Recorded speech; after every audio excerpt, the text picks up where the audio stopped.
April 2011. I'm currently in the middle of my Erasmus studies in a city called Wrocław in western Poland.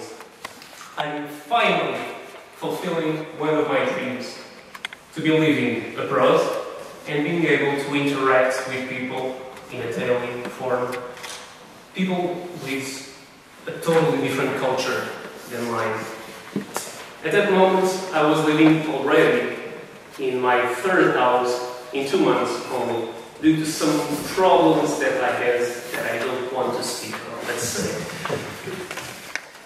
That house was in a student residence, and I was sharing a room with a guy, a 39-year-old Yemen guy that had 4 children, was already married, and his younger sister was only 2 years old, which means there was a 37-year-old difference between his younger sibling. That's amazing. I thought, before joining the student residence, that would be a fantastic opportunity for me to, well, grow up as a person. But soon after that, I started to change my mind. The guy was very esdrúxulo.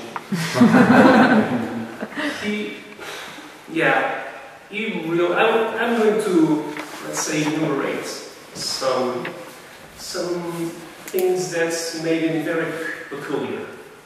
For instance, I remember one time waking up in the morning, going to our shared bathroom, and watching him washing his feet in the sink. The same sink where I would wash my face, brush my teeth, etc. There's more. His feet really smelled. really smelled. More. The guy was always eating rice with chicken. But rice with chicken, that really smelled bad. So, mixturing rice with chicken, smelly feet, and the huge amounts of tobacco he was always smoking, there was like a really strange fog in the atmosphere of our room. Not a good thing. More. The guy snored like a pig. It was horrible. I remember a lot of times where I had to insert my earphones on my ears, turn on the MP3 player, turn up the volume, and fall asleep with loud music in order to avoid snoring. As you can imagine, after some time I started to get tired of it. And I hit my breaking point in a special event. I remember returning to the student residence in the morning after a party, and I have to mention that in that special occasion I was under the influence of some illegal substances, so to speak. So my judgment was in a different realm completely. There I was, I arrived, I opened the door, and in front of me I saw this.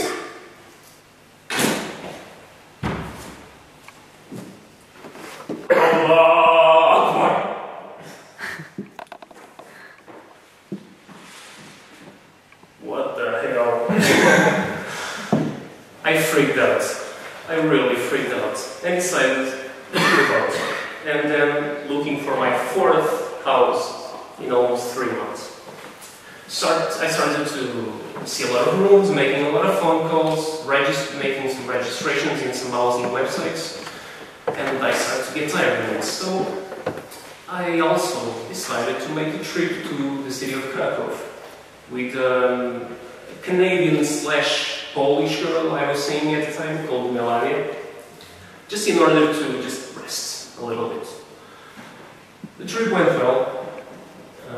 I always had some butterflies in my stomach because I was, well, nervous. I was practically homeless.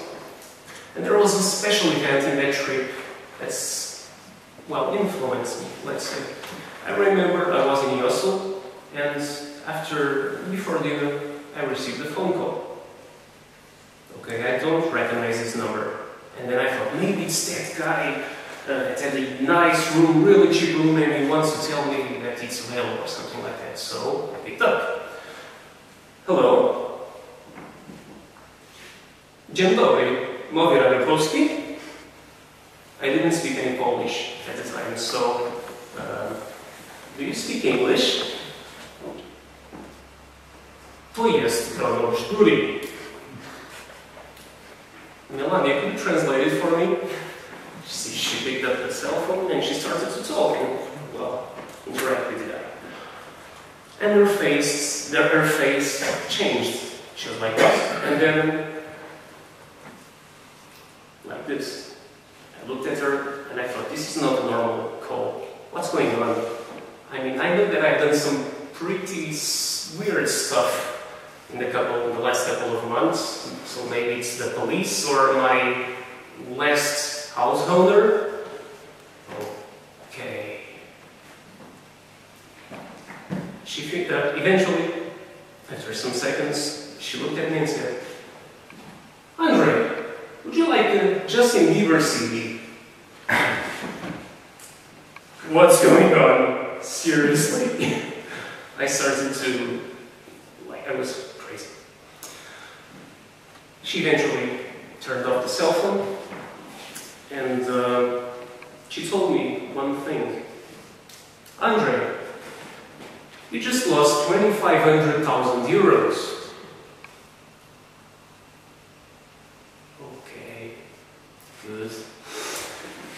I freaked out again because there was a huge opportunity. Apparently the radio station got my number in some housing website, Polish. They called me, and if I had answered the phone in Polish, I would be rich right now. Then, now, all of you must be wondering, why have I told you these two connected stories? Well, while traveling, we are always living on the edge. Everything can happen. The unexpected. That makes me feel alive. That makes me step out of my comfort zone, and that is the reason why traveling is one of my main passions in life.